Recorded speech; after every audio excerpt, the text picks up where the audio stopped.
put the legs. It's stored upside down with the arms folded in for compactness.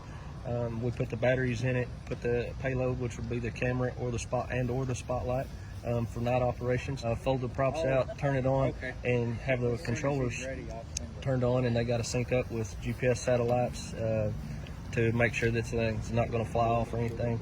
Have our controllers synced up to it. There are a lot of checks. That's what they're doing right now.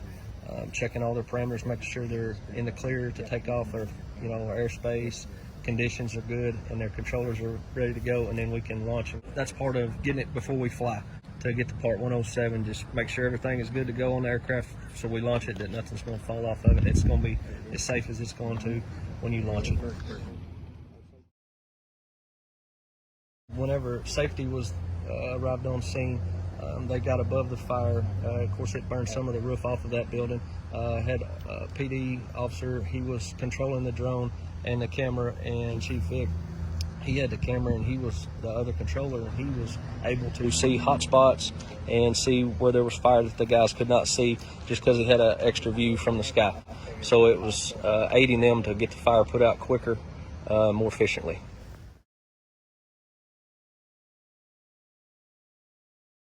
Well, we talked about what we could do to enhance our ability to respond to emergencies, both between us and the fire department.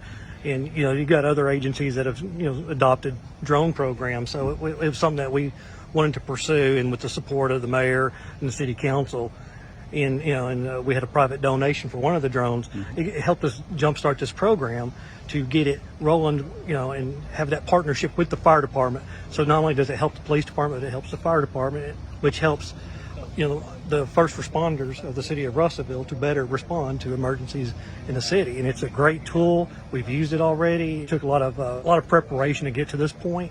A lot of policies, a lot of best practices, a lot of training, certifications we had to get. But it's such an enhancement to our ability to respond to all the different types of calls that us and the fire department respond to. I believe the fire department has 11. We have 6 or 7 now.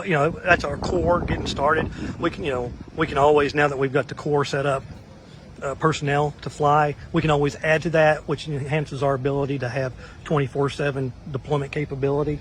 Our capability is really the training and all that is really enhanced by having the drones. And we have 3 of them. We have the one that you see there. It's the larger one that fire department stores. It has more capabilities. The police department, we have 2 of the smaller ones. They're more quickly deployable. For us, a lot of times it's very dynamic when we arrive on scene, so it helps us to have the drones that can be quickly deployed. This one takes about 5 or 10 minutes. It's more for sustained flights. So, between us and the fire department and the partnership we developed in this drone program, I believe we got the capabilities where they need to be to be more efficient in our response to emergencies.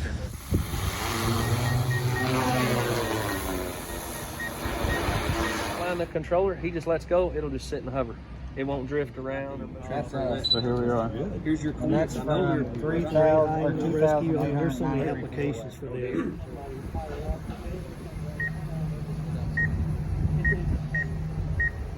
Without having to send a body up there to look into it.